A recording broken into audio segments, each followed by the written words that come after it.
Continuar con este repaso, ¿verdad? De lo que vimos en el curso de microbiología. Y hoy vamos a platicar un poquito de esto de configuración del riesgo. ¿Ya se ve ahí completa la pantalla?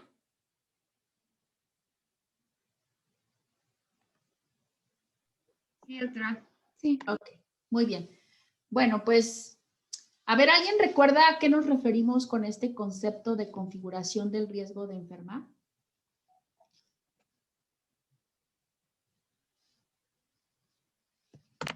Era, bueno, creo que recuerdo que se conformaba por ciertos factores, entre los que incluía pues al individuo, al alimento y no me acuerdo cuál era el otro, pero por ejemplo, del individuo era si era, ¿cómo se llama?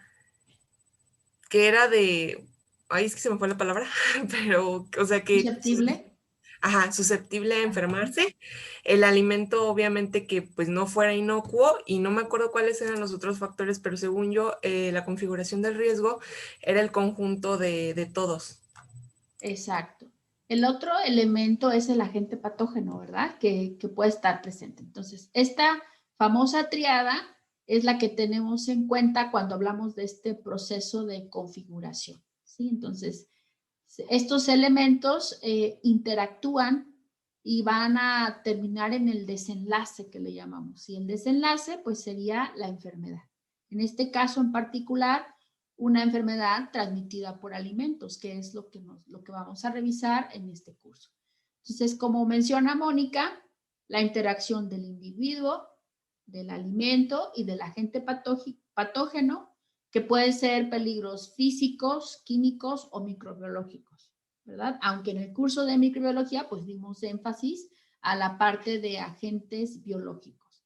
Entonces, esta famosa triada que está en interacción van a terminar en una enfermedad siempre y cuando todas estas condiciones se alineen, por así decirlo, y entonces vamos a tener una enfermedad. Hablando un poquito de cada uno de estos elementos que participan en este proceso de configuración del riesgo, está el individuo que, como decía Mónica, tiene que ver con estas poblaciones que son susceptibles de enfermar. Y entre las más susceptibles, pues tenemos a los hipersensibles. Y hemos hablado que en esta curva de crecimiento del humano, de desarrollo del humano, los extremos de la vida, como son los niños y los ancianos, son los más susceptibles, ¿verdad? Entonces hay que tener cuidado, especialmente, y ahora lo hemos visto mucho con la pandemia, ¿no? Que todos estos grupos que están aquí citados, se dice que son personas hipersensibles, es decir, o que pueden tener algún estado también de comorbilidad, que le llaman, ¿no? Entonces las mujeres embarazadas, si bien no cursan por una enfermedad, pero sí están en un estado fisiológico en el que todo su organismo está comprometido, ¿verdad? Está enfocado a crear vida y por tanto el gasto de energía es tanto para crear a un bebé que esto lo puede meter en un sistema, en una población hipersensible. Los que estén inmunodeprimidos, es decir, que cursen por alguna enfermedad, como puede ser SIDA, a lo mejor algún cáncer, alguna otra enfermedad del sistema inmunológico, como puede ser lupus, estas personas en automático caen dentro de estos grupos de hipersensibilidad. Las personas que están hospitalizadas en automático, así ingresen porque tienen una fractura en un pie, se convierten en personas hipersensibles, ¿sí? Su organismo está comprometido en esa lesión, en esa enfermedad que se tenga, y además, bueno, no hay que perder de vista que los hospitales son fuentes, son foco de cepas que presentan resistencia a múltiples antibióticos, ¿no? Las MDR, que le llaman las cepas multiresistentes, que ya han sido muy reconocidas. A estas enfermedades que se transmiten dentro de los hospitales se les conoce como enfermedades nosocomiales. Hay que tener mucho cuidado. Si no tenemos a qué ir a un hospital, no hay que ir, ¿verdad? Y mucho menos los niños y los ancianos. Si se fijan, en los hospitales muchas veces se recomiendan no niños, pero yo no sé por qué razón la gente sigue llevando a niños a un hospital. Eso es algo que no está en discusión, no se debe de hacer. Y bueno, también los que están dentro de este grupo de susceptibilidad, de alta susceptibilidad, están aquellas personas que han cursado por una remoción parcial o total del estómago. Por ejemplo, ya sea por alguna enfermedad, o puede ser también, por ejemplo, las personas que tienen obesidad y que son sometidas a estas cirugías bariátricas, le llaman, ¿no? Para controlar el peso, pues son susceptibles. ¿Por qué ocurre esto? Acuérdense que el pH ácido del estómago, que ya mencionábamos, es un pH de 2, o sea, muy ácido. Si se remueve esta barrera natural, pues los microorganismos que se ingieren a través de los alimentos o que son vehiculizados por los alimentos, pues no pueden pasar esta barrera que es el pH ácido del estómago, ¿sí? Lo mismo ocurre con el intestino, ¿verdad? Va ligado esta parte. Personas que están estresadas, el estado de estrés, aunque lo tratemos de normalizar, siempre es un estado en el cual todo el organismo está alterado, ¿no? Hay sobreproducción de algunas hormonas, de estas hormonas que nos ponen en un estado de alerta constante, ¿no? Y eso nos va a colocar en este grupo de personas hipersensibles. Evidentemente, las personas que están tomando antibióticos, ¿sí? Los antibióticos, pues la mayoría, decíamos la clase pasada, son de amplio espectro, los que se recomiendan o se administran, y pues eso va a abatir la flora microbiana, que está la microbiota intestinal, y por tanto va a facilitar que los microorganismos patógenos que puedan ser vehiculizados por un alimento, por ejemplo una salmonela, que pueda llegar hasta el intestino, pues va a colonizar y entonces puede generar la enfermedad. También se ha dicho mucho que las personas que suelen tomar muchos antiácidos, el efecto que tiene el antiácido es precisamente neutralizar el pH ácido del estómago. Y esto entonces pues va a eliminar esa barrera no específica que es el pH del estómago. O sea, hay que tener en cuenta esto que tenemos aquí. No quiere decir que sean los únicos factores que van a predisponer a un individuo ante una enfermedad transmitida por alimentos. Vamos a recordar un poquito de estos factores individuales, ¿verdad? Es decir, qué características tiene el individuo que puede favorecer esta aparición de enfermedades. Y entre ellas, pues decíamos aquellas, por ejemplo, algunas intolerancias fisiológicas o alergias alimentarias. Hay personas que suelen tener alergia, por ejemplo, una muy típica es a los cacahuates, a las nueces y también a ciertos alimentos como pescados y mariscos. Entonces, esto va a hacer que las personas sean más susceptibles de infecciones. Intolerancias fisiológicas, por ejemplo, intolerancia a la lactosa, intolerancia al gluten, ¿sí? Ya que esto pues va a inflamar todo el tracto gastrointestinal y eso pues predispone a las personas. También hay que tener en cuenta estos factores nutricionales, ¿no? Por ejemplo, la sobrealimentación que desencadena en obesidad, y la desnutrición que también repercute en un óptimo estado del sistema inmunológico. Entonces, la sobrealimentación, la obesidad, pues eso trae una serie de consecuencias que ya sabemos. En el caso particular de México, las personas obesas son propensas a diabetes, a hipertensión y toda la alteración del metabolismo que viene ligado a este tipo de enfermedades. La desnutrición, pues a una parte en donde el sistema inmunológico no responde de una manera adecuada. Y si a esto le sumamos, por ejemplo, en el caso de los niños, que es en donde se presenta mucha desnutrición en nuestro país, imagínense que estos niños constantemente están expuestos a agentes antimicrobianos de diversa naturaleza, ¿no? Bacterias, virus, parásitos. Pues su sistema inmunológico está produciendo anticuerpos y estos anticuerpos son específicos para cada tipo de microorganismo. Entonces eso va a mantener en un estado constante de compromiso que tiene el cuerpo para responder ante esos agentes patógenos. Eso entonces va a llevar a diferentes escenarios, ¿no? En el caso de que un individuo se exponga a un agente patógeno.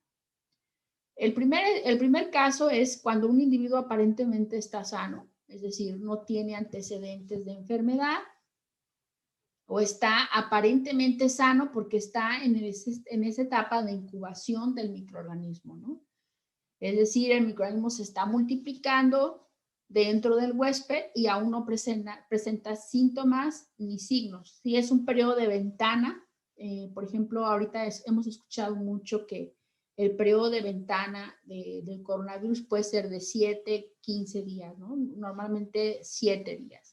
La persona anda como si nada, aparentemente está sano, pero está produciendo el virus, la bacteria, y puede estarlos excretando al medio ambiente también.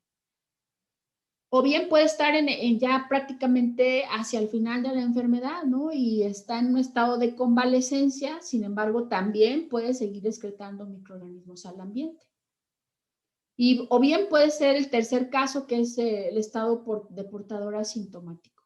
La persona tiene el virus, la bacteria, el parásito, no presenta signos ni síntomas de la enfermedad, y entonces sigue su vida normal y se encarga de estar diseminando el microorganismo por todas partes. Este es un ejemplo típico, no sé si se acordarán, que hablábamos de María tifoidea, ¿verdad? Que era una portadora asintomática de Salmonella typhi. Ella era una cocinera y bueno, se le apodó María tifoidea pues porque trabajaba en un restaurante, preparaba alimentos, la gente se enfermaba de fiebre tifoidea, la corrían, iba a otro restaurante, generaba otro brote ahí y así se iba de lugar a lugar, ¿no? Este es el típico ejemplo de un portador asintomático. Bueno, evidentemente al principio no sabían que ella era la que pasaba esto, ¿no? Hasta que después empezaron a atar cabos y vieron que el común denominador en todos estos brotes que ocurrían en los restaurantes, pues era la cocinera María, y de ahí el apodo que le asignaron. Ahora bien, el otro escenario es cuando ya el individuo presenta la enfermedad, que es una etapa sintomática, es decir, presenta todos los signos y los síntomas. Los signos, pues son aquellos que se pueden medir, ¿no? Como temperatura corporal, a lo mejor presión arterial, presencia de anticuerpos, etcétera, ¿no? Y la parte de los síntomas, pues es todo lo demás, el mal estado general, el cansancio, dolor de cabeza, en ocasiones dolor de articulaciones, vómito, diarrea. Y esta es la parte típica de la enfermedad. Ahora bien, ¿quiénes pueden causar esta enfermedad? Estas enfermedades transmitidas por alimentos, en el caso específico de los microorganismos, pues ya lo hemos revisado, bacterias, parásitos, virus, hongos y todas las características que vienen asociadas a cada uno de estos, ¿no? Aquí es importante que ustedes hagan una revisión de cada una de ellas, de todas las bacterias que vimos, de los parásitos, los virus y los hongos. Recordando que en el caso particular de los hongos, el agente que va a causar la enfermedad son las micotoxinas que producen, ¿sí? Y que, bueno, una de las más comunes, si se acuerdan, pues son las aflatoxinas, que son muy comunes en maíz, que es uno de los cereales de los granos que más consumimos nosotros, las aflatoxinas, aflatoxina 1, aflatoxina A y aflatoxina B. Ahora bien, cuando están estos agentes patógenos, pues la forma en la que ingresan a los alimentos es a partir de fuentes ya bien establecidas. En el caso, por ejemplo, de los microorganismos ambientales, como Listeria monocytogenes, Bacillus cereus, el género Clostridium, algunos hongos que son ambientales, es decir, pueden estar presentes en la tierra, en las plantas, en el suelo, en algunos animales también. Pues ahí esas fuentes de contaminación es necesario controlarlas. En el caso de que el origen de estos microorganismos sea intestinal, ¿sí? Por ejemplo, en el caso de Salmonella, Shigella, Vibrio cólera, se va a asociar a la descarga de materia fecal. perdón, en el caso de Vibrio cólera puede ser del individuo, pero también suele ser del ambiente, ¿sí? Acuérdense que tienen un ambiente, un origen acuático y que es normal que todas las especies de Vibrio estén presentes en aguas, ¿no? Aguas de río, aguas de mar y por tanto en los alimentos como peces y mariscos que ahí se producen. Pues bueno, es importante ubicar la naturaleza de estos microorganismos. ¿Y de qué nos va a servir eso? Pues para saber cómo controlarlos y cómo evitar que se contaminen. ¿Y cómo se van a contaminar? Pues van a depender de estos mecanismos de contaminación que revisamos ya muy detalladamente. A ver, ¿quién me puede decir cuántos mecanismos de contaminación hay y cuáles son? ¿Qué nombres reciben? Bueno, es directa, indirecta y en el contacto. A ver, directa, sí, ¿verdad? ¿Cuál es la indirecta?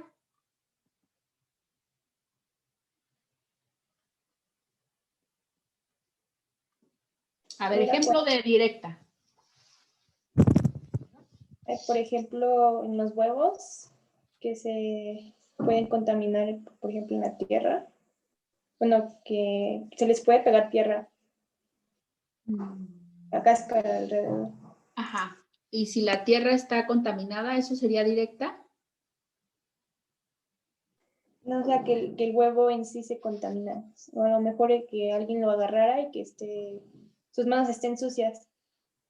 Ok. Ah, ok. Por ejemplo, si una persona tiene salmonelosis y toma un huevo y le pone la salmonela en el huevo, ¿eso sería directa? Directa es como tal vez cuando lo Directa, ¿no? transfiere como la gallina, ¿no? O sea, que la gallina tal vez también esté enferma y se lo pase directo al huevo. A ver, pero ahí se está contaminando desde que se está produciendo el huevo en el oviducto de la gallina, ¿verdad? Sería de origen, ¿no? Cuando es desde la producción. Exacto, ese es de origen. ¿Y de qué tipo de origen, Eri? Ah,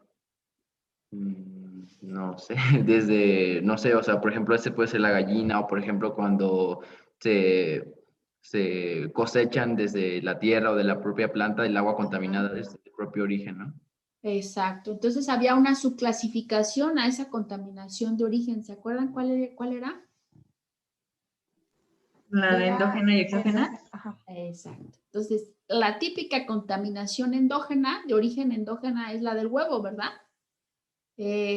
O puede ser, y la exógena sería la de las plantas, la de las lechugas, todas las frutas, hortalizas, las que mencionaba Neri, ¿sí? Mientras están cultivándose en el campo, si se riegan con aguas negras, es una contaminación de origen, porque se está dando o generando cuando el alimento apenas se está produciendo, pero es exógeno. Entonces, llevamos la contaminación de origen, que puede ser endógena o exógena, la contaminación directa, que va de la fuente de contaminación hacia el alimento. Entonces, por ejemplo, el individuo que es portador de salmonela va al baño, no se lava las manos de una manera adecuada y prepara un alimento. La fuente de contaminación es el individuo y está contaminando de forma directa al alimento, ¿sí? Y hay un tercer mecanismo que es La cruzada. la contaminación cruzada. ¿Esa cómo ocurre? Pues puede ser como por un vehículo o, por ejemplo, ya en el alimento que utilicen, no sé, un cuchillo que está infectado y pues ya con eso se infecta también el alimento. Okay. Un cuchillo contaminado, ¿verdad? Porque la infección solo ocurre en el huésped. Entonces acá sería un alimento contaminado y ese es el típico ejemplo. Utilizo un cuchillo que utilicé para cortar pollo crudo y lo utilizo para cortar lechuga o queso. Entonces llevo la contaminación de donde está a donde teóricamente no debería estar. Esa es una contaminación cruzada. Y bueno, hay mecanismos en que le llaman secuenciales, que es como la participación de los tres mecanismos, ¿no? A lo mejor puede ser que venga de origen, contamino de manera cruzada y aparte el individuo también está infectado y por tanto es una fuente de contaminación. Entonces, Es muy importante conocer estos 3 puntos, la fuente y el mecanismo, para poder implementar una medida de control adecuada. Doctora, Sí, en la indirecta y directa era, no era de origen. no, de hecho, el mecanismo indirecto como tal no se conoce, ¿no? Puede ser de origen, puede ser cruzada o directa. Indirecta, pues dice todo y no dice nada, ¿sí? Más bien algunos lo mencionan como secuencial, ¿verdad? Que decía yo, participan 2 o 3 de manera secuencial en la producción de un alimento. Por ejemplo, cuando ustedes hagan su plan de análisis de peligros y si alguien va a producir, ¿qué les parece? No sé, mermelada de fresa. A lo mejor pueden comprar unas fresas que ya traigan pesticidas, ¿no? A lo mejor desde el campo ya viene contaminado de origen con pesticidas. Después se somete a una cocción y después de la cocción se deja enfriar a temperatura ambiente ahí y voy a envasar de manera manual y contamino con un instrumento, con una cuchara, un cucharón que esté contaminado. Ahí ya van dos mecanismos, ¿no? Eso le podríamos llamar secuencial porque va de la mano que pueden interactuar 2 o 3 mecanismos. ¿De acuerdo? Bueno, entonces una vez que tenemos la fuente de contaminación y que a través de un mecanismo llega al alimento, ahí está nuestra contaminación ya en el alimento, es importante recordar que pueden ocurrir estos 3 destinos, ¿verdad? Que sobreviva, que desarrolle o que se muera. ¿De qué va a depender este comportamiento de los microorganismos en el alimento? ¿Qué es lo que Las determina? condiciones en las que se encuentre. Ajá, ¿como cuáles, por ejemplo? Como pH, Temperatura. Exacto. presión. Exacto, presión, sí. Es decir, las condiciones, estos factores intrínsecos y extrínsecos, ¿se acuerdan? Eso es lo que va a determinar el comportamiento. También la naturaleza del agente patógeno. ¿Quiénes estarían en esta condición de sobrevivencia, independientemente de las condiciones del medio, por cierto tiempo? Aún en condiciones óptimas, ¿quiénes van a permanecer así estables?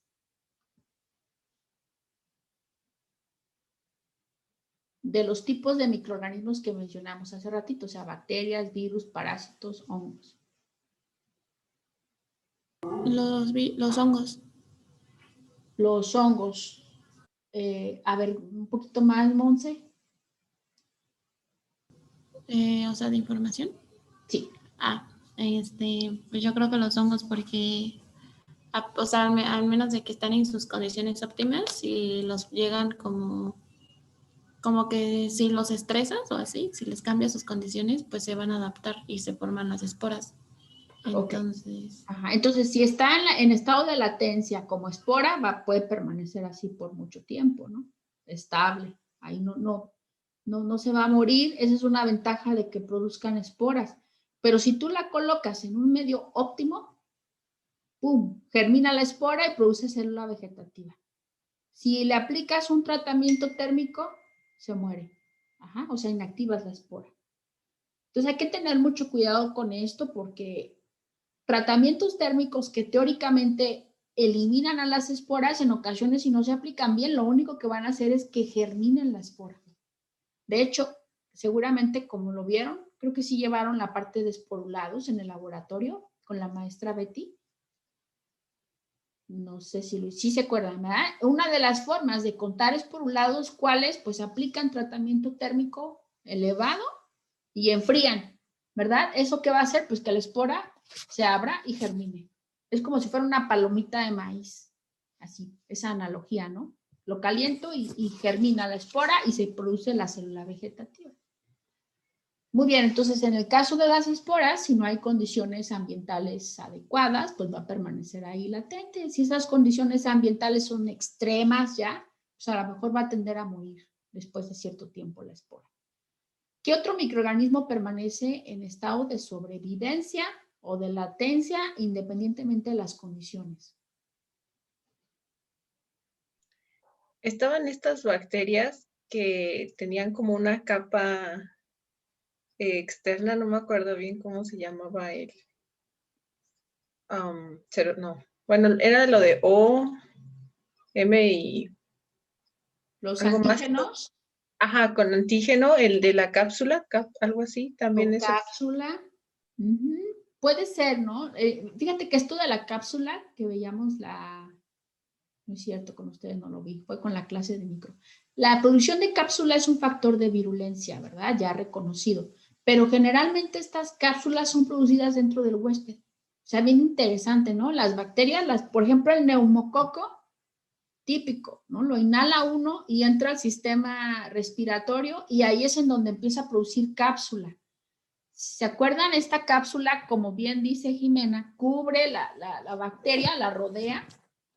Esa cápsula es como de polímeros mucoides y entonces lo que va a hacer es que esa célula escapa a la actividad de los macrófagos. O sea, el macrófago la quiere parasitar, la quiere englobar para destruir y se le resbala al macrófago y es como puede llegar hasta vías respiratorias profundas, ¿no? O sea, ya directamente hasta los alveolos en los pulmones y causar toda esa infección. Aquí es importante no perder de vista que los parásitos intracelulares obligados jamás se van a multiplicar en un alimento. Así lo tengas a un pH neutro, con nutrientes, no. Necesitan hacerlo en la célula huésped. ¿Sí? Entonces, todos los quistes de parásitos y los virus van a permanecer así, latentes. A medida que esas condiciones ambientales son extremas, bueno, pues ya podremos inactivarlos. Pero lo que jamás vamos a ver en un alimento, jamás, va a ser un desarrollo. Eso es bien importante si nosotros queremos controlar a un parásito, a un virus en un alimento. Si nunca voy a sugerir refrigeración, por ejemplo, para evitar desarrollo de un virus o un parásito, ¿no? Eso no es posible. Muy bien, entonces estos son los factores que ya hemos mencionado, los factores extrínsecos e intrínsecos. Los extrínsecos ya los revisamos cada uno, ¿no? Que son temperatura, humedad relativa, composición de la atmósfera. Aquí tiene que ver si hay oxígeno, si es una anaerobiosis, si es una microaerofilia. Esto va a determinar, esta condición del ambiente va a determinar qué sucede con el microorganismo. Y dentro de los factores intrínsecos, como recordarán, teníamos a los intrínsecos del alimento y a los intrínsecos del microorganismo. ¿Sí? Del alimento, como mencionaba Neri, por ejemplo, pH, actividad de agua, potencial oxidorreducción, presencia de sustancias antimicrobianas naturales o artificiales o incorporadas fraudulentamente, ¿verdad? También. Entonces puede ser aquí englobamos a todos los conservadores que se adicionen con ese propósito y que se declaren en la etiqueta, y los fraudulentos pues son los que se adicionan y no se declaran, ¿verdad? Por ejemplo, me acuerdo que comentamos una práctica que hacían la gente que distribuye leche bronca, que ahora todavía se acostumbra en camionetas y sin refrigeración distribuir esa leche bronca, ¿verdad? Bueno, pues estos distribuidores lo que frecuentemente hacían era agregar dióxido de cloro. El dióxido de cloro es un agente desinfectante que se prohíbe su uso en alimentos porque es tóxico.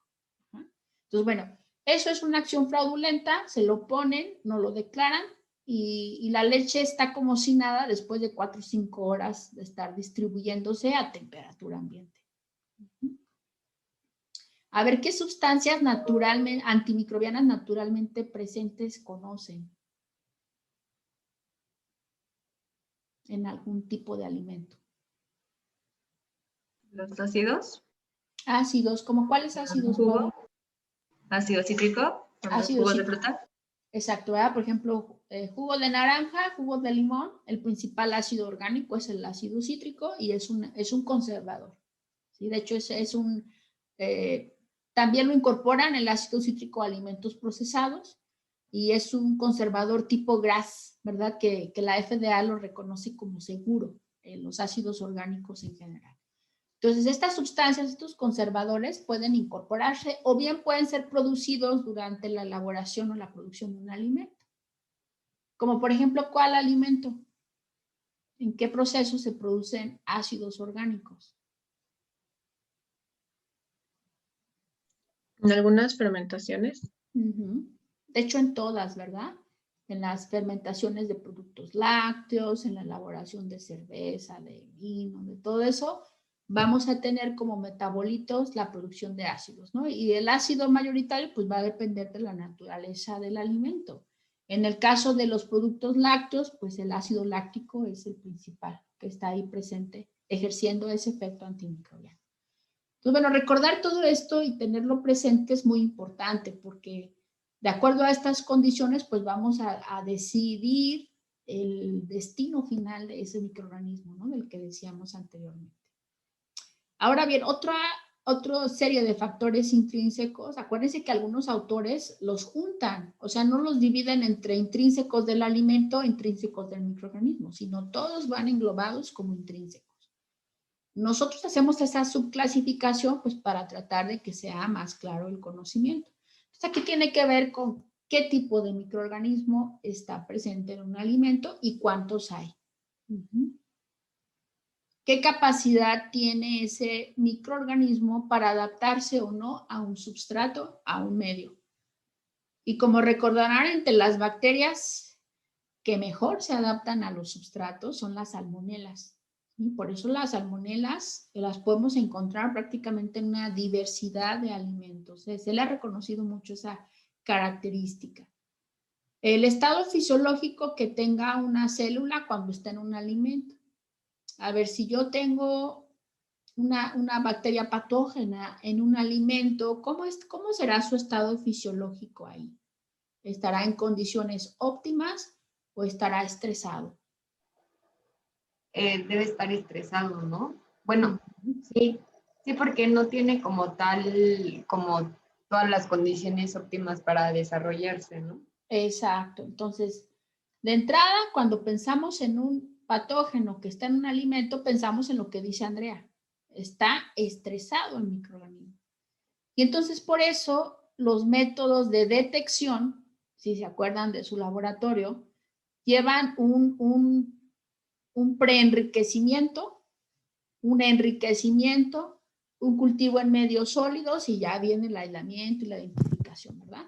Entonces, estas etapas de preenriquecimiento y de enriquecimiento tienen como finalidad revertir el estrés de las células para poderlas detectar.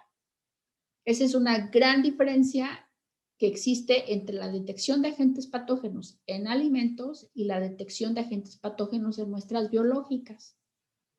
¿A qué nos referimos con muestras biológicas? Por ejemplo, heces. Heces de un paciente que está enfermo.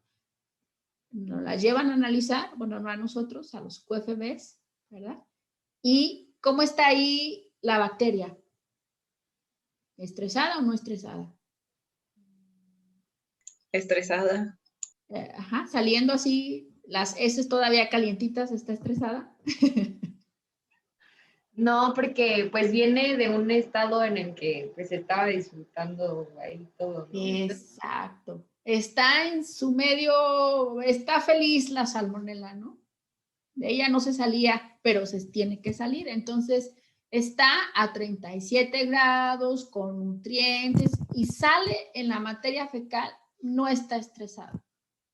Claro, si la dejas secar y la metes a un proceso de composteo, pues ahí es otro asunto, ¿no? Pero así en una muestra fresca, que se supone que cuando nosotros vamos al laboratorio a hacernos un análisis, un coprocultivo, o sea, un cultivo de bacterias que están en las heces, pues no es la materia fecal de hace 15 días que tuve en el refrigerador. No se crean, ¿verdad? Nunca la metan al refrigerador. Tiene que ser materia fecal fresca. Entonces, por tanto, los microorganismos están en óptimo estado fisiológico, como dice Andrea. Entonces, los QFBs, para hacer ese análisis, inclusive, fíjense, toman una asada de la materia fecal, la suspenden en solución salina para quitarle la materia orgánica, luego toman la asada y la estrían directamente en el medio de cultivo. Altamente selectivo. ¿Y qué creen? Crecen, ¿sí? Y además súper bien, porque no tienen que, digamos, están en una etapa que sería similar a cuando una bacteria viene del alimento después de la etapa del enriquecimiento, del preenriquecimiento, del enriquecimiento. Entonces, los métodos para detectar patógenos en especímenes biológicos y en alimentos son totalmente diferentes por esa razón. Entonces, el estado fisiológico es de vital importancia. Me voy a regresar a esta diapositiva.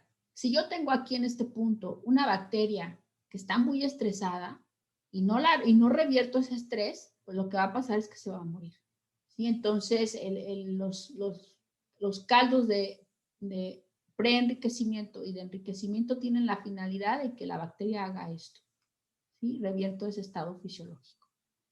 Muy bien, y las asociaciones microbianas que puedan establecer entre diferentes microorganismos. Por ejemplo, en los alimentos es muy típico la simbiosis, si se acuerdan. Mencionábamos que la simbiosis ocurre, por ejemplo, en los granos que se usan para producir kefir, o los famosos búlgaros, ¿verdad? Que se van pasando las semillitas para producir le llaman búlgaros, que no es otra cosa más que la simbiosis entre levaduras y bacterias. ¿Sí? Ahí está. Y producción de polímeros, y esos son los granos del kefir. Bueno, también puede haber asociaciones que no son beneficiosas, ¿no? Puede haber antagonismo microbiano en un alimento y eso también va a condicionar cuánto crece o no crece un agente patógeno. Otra cuestión importante es qué mecanismo de patogenicidad van a tener esos microorganismos. Puede ser infeccioso, toxigénico o toxi-infeccioso. Infeccioso es aquel que tiene que llegar, entrar en la célula y causar todo el daño dentro del huésped.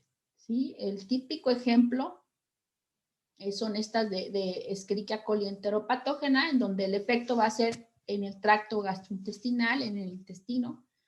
O puede ser una salmonelosis, una fiebre tifoidea, que es el claro ejemplo de una infección invasiva, sistémica, generalizada, le llaman, ¿no? O sea, el microorganismo parasita las células del intestino, pero eventualmente sale al sistema circulatorio, se distribuye por todo el sistema. Y de esa manera en la que inclusive puede llegar a afectar otros órganos en el individuo. El otro mecanismo es que produzca toxinas, ¿sí? Que puede ser una exotoxina. Por ejemplo, en el caso de Clostridium botulinum, el microorganismo produce la toxina y la va a excretar al medio. Entonces, la toxina va a estar presente en el alimento. En el caso de Vibrio cholera, pues también es típico que produzca endotoxinas, pero estas endotoxinas pues pueden estar ahí presentes y causar un efecto toxigénico también. Y el otro mecanismo que también a veces se reconoce con Vibrio, ¿verdad? Es el toxi-infeccioso, es decir, típico microorganismo, Clostridium perfringens, llega al humano, coloniza el intestino y ahí produce toxinas, ¿sí? O sea, son combinados, toxi-infeccioso. Entonces, saber qué mecanismo utiliza ese patógeno nos sirve también como herramienta para controlarlos, ¿verdad? Por ejemplo, en el caso de un toxigénico, lo que yo tengo que evitar es que el Clostridium produzca la exotoxina. Puede estar la espora del Clostridium botulinum, pero mientras no produzca toxinas no hay problema. Pero hay excepciones, ¿verdad? ¿A quién sí es importante cuidar que no existan inclusive esporas de Clostridium botulinum? ¿Se acuerdan qué sector de la población es susceptible? ¿No era la comida para bebés? Exacto, los bebés, ¿verdad? Decíamos, si tú le das, por ejemplo, miel contaminada con esporas de Clostridium botulinum, las esporas sí van a germinar en el intestino del bebé y van a producir ahí la toxina. ¿Sí? Esa sería como la única excepción a la regla. Pero nosotros normalmente consumimos esporas de Clostridium botulinum y igual salen, ¿no? No generan ese cuadro de infección. Muy bien. ¿Cuál es la diferencia entre endo y exotoxina? ¿La exo la produce dentro? No, la exo la produce y la excreta. Jimena. Por ejemplo, la toxina de Clostridium botulinum. La va a producir y la va a excretar y la va a quedarse en el alimento. Igual que Staphylococcus aureus, ¿se acuerdan? Producía la toxina y ustedes la pueden detectar en el alimento. Las micotoxinas también son exotoxinas, las producen los hongos y quedan en el alimento. Y las endotoxinas es que pueden producirse dentro del microorganismo, ¿sí? O sea, ahí está el microorganismo activo y está produciendo las toxinas. Claro está que las van a excretar, pero dentro del huésped. Ahora bien, esto va ligado también al cuadro clínico que presenten y que es la dosis mínima infectante. ¿Sí? Aquí tenemos algunos ejemplos en donde podemos ver claramente los contrastes. Por ejemplo, en el caso de este Cryptosporidium parvum, la dosis mínima infectante pues, puede ser un solo quiste, o sea, muy bajita. Hay otras células, otras bacterias, por ejemplo, como Shigella, que hasta 10 células se reconocen, ¿sí? En el caso de Vibrio parhemolyticus, vean este contraste, ¿verdad? Se necesitan muchas más células para causar enfermedad. Entonces, conocer la dosis mínima de un microorganismo, que de hecho cuando ustedes hicieron sus mapas conceptuales, yo hacía mucho énfasis en la dosis mínima infectante. Porque, por ejemplo, si estoy hablando de Vibrio parhemolyticus, que tiene esta dosis infectante, ¿cuál sería una práctica que ustedes recomendarían para evitar brotes por Vibrio parhemolyticus? Pues cualquiera que reduzca por lo menos 2 o 3 logaritmos, bueno, o sea, los logaritmos necesarios para que no llegue a 1.000.000. Ok, entonces podrías aplicar un tratamiento para destruirlo, ¿verdad? Esa sería una forma. ¿Qué otra cosa? Yo tengo a lo mejor un ostión ahí y tiene 10 células y me como ese ostión, ¿me voy a enfermar? Tiene Vibrio parhemolyticus, no, ¿verdad? Entonces, ¿qué tengo que hacer? Están ahí en la bahía de Acapulco, ¿se acuerdan? No comer en la calle. Bueno, si no te lo comes, ¿verdad? Cocinarlo. Cocinarlo, muy bien. O estás ahí en la lancha, lo sacan y te lo comes, ¿sí o no? Quizá ahí el problema sea menor si estamos hablando de Vibrio parhemolyticus. Así el lanchero lo está sacando y tú ya te lo estás comiendo. Pero jamás estás en la playa, son las 3 de la tarde y pasa el lanchero que lo viste a las 7 de la mañana sacando los ostiones y trae su cubetita con los mismos ostiones. ¿Cuántas horas pasaron a temperatura ambiente para empezar, no? Entonces hay posibilidades de que en esas condiciones alcance esta cantidad de células. Sí. Entonces lo que tendríamos que recomendarle al lanchero, oye, no, pues ten una hielera con hielo y ahí pones tus ostiones, ¿no? Para que no se multiplique el microorganismo. ¿Sí lo ven? Doctora, Pero, de hecho, sí. es que una de estas vacaciones me fui para allá, para la playa, Ajá. y sí me tocó ver, por ejemplo, ahí en el restaurante donde trabajo, que los ostiones los traían, pero los traían en costales, ni siquiera así como usted dice, como en refrigeración. Pues sí, terrible, ¿verdad? Terrible, porque pues ahí, y además acuérdense que los pescados y los mariscos tienen compuestos nitrogenados de bajo peso molecular, ¿verdad? O sea, ni siquiera tienen que hidrolizar la proteína grandota para que tengan aminoácidos las bacterias y puedan multiplicarse. Rápidamente metabolizan esos aminoácidos de corta cadena, esos compuestos, y los utilizan para desarrollar. Entonces, en los pescados y mariscos hay que tener mucho cuidado con la forma en la que se almacenan. Entonces, ahí, Neri, pues sí sería crítico que almacenaran en refrigeración o en helamiento, le dicen, ¿verdad? Porque es típico ver que donde se venden los pescados y los mariscos están estas camas de hielo y luego cubren los peces, los mariscos y así los conservan, ¿no? Pero bueno, eso no tendría sentido si estamos hablando de quistes, por ejemplo, de quistes de Giardia lamblia, ¿verdad? 10 quistes. Entonces, si el lanchero está en la bahía de Acapulco y lo saca fresquecito y ahí hay ya quistes de Giardia lamblia, pues así me lo acabe de comer, pues me voy a enfermar. Entonces, ahí aplicaría lo que mencionaba Andrea y Jimena, ¿no? Pues tengo que cocinar ese alimento para eliminar ese riesgo. Entonces, las medidas que voy a tomar van a depender mucho guiadas por esta dosis mínima infectante. Y que siempre hay que revisarla. Ahora bien, también lo que veíamos la clase pasada y que va asociada con cuáles son los patógenos de mayor relevancia en un país. Y si recordarán, revisamos este reporte que es del CDC y entonces ellos hacen esta asociación de agente etiológico y alimento, ¿no? Y lo detectan y hacen los primeros 5 combinaciones de agente patógeno alimento que está causando enfermedad en ese país. Y aquí está el número de brotes y el número de enfermos. Entonces, ellos, si tienen esta información a la mano, las autoridades, las agencias de salud de ese país, pues pueden tomar medidas dirigidas a controlar este tipo de peligros, ¿no? Por ejemplo, en el caso de los pescados, que aquí lo vemos, ya no, en ese país ya no es tanto la presencia de bacterias, virus o parásitos, sino más bien es la generación de estas toxinas que pueden estar presentes de manera natural en los pescados. Y que tiene que ver también con el almacenamiento, esto que mencionaba Neri. Por ejemplo, la histamina se produce cuando los peces y los mariscos se almacenan a temperatura ambiente. ¿Sí? El metabolismo microbiano de lo que esté ahí puede generar histamina. Y eso va a causar estos cuadros de intoxicación. Bueno, ¿qué más tenemos que tener en cuenta en relación al alimento? Pues, ¿qué composición tiene, verdad?